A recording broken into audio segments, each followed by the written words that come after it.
ایک مرتبہ مولا علی علیہ السلام جنگ نہروان کے لیے اپنے گھوڑے پر سوار ہو رہے تھے کہ ایک نجومی مولا علی علیہ السلام کے پاس آتا ہے اور کہتا ہے، اے علی، یہ جنگ آپ مت لڑیں کیونکہ آپ کا ستارہ گردش میں ہے، آپ یہ جنگ بری طرح ہار جائیں گے۔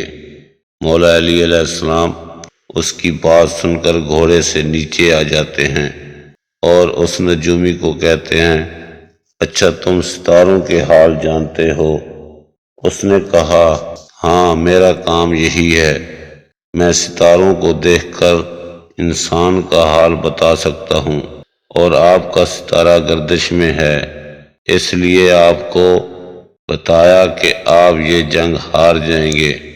مولا علی علیہ السلام نے اس نجومی کو کہا، اچھا وہ سامنے ایک گھوڑی ہے جو پیٹ سے ہے، بتاؤ اس کے پیٹ میں نر ہے یا مادہ؟ اب وہ نجومی خاموش۔ مولا علی علیہ السلام نے کہا، تم تو کہہ رہے تھے کہ میں ستاروں کے حال جانتا ہوں، یہ تو تمہاری نظروں کے سامنے ہے، تم تو اس کا حال بھی نہیں جانتے۔ مولا علی علیہ السلام نے کہا، اچھا بتاؤ، کون سا ستارہ جب ٹوٹتا ہے تو اونٹ پر ایک حرکات زہر ہوتی ہے؟ اب پھر وہ نجومی خاموش۔ مولا علی علیہ السلام نے کہا، اچھا اس میرے گھوڑے کے پاؤں کے نیچے زمین پر ایک چیز ہے، بتاؤ وہ کیا ہے؟ نجومی خاموش۔ مولا علی علیہ السلام نے کہا، تم آسمان کے تو کیا، زمین پر تمہاری نظروں کے جو سامنے ہے وہ بھی نہیں جانتے۔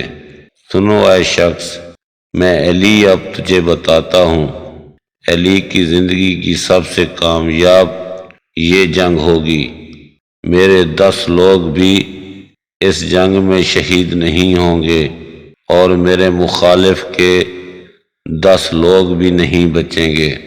اور پھر تاریخ میں لکھا ہے کہ جنگ نہروان میں مولا علی علیہ السلام کا کوئی ساتھی بھی شہید نہیں ہوا تھا، اور مولا علی علیہ السلام کے مخالف کے صرف 9 آدمی بچے تھے۔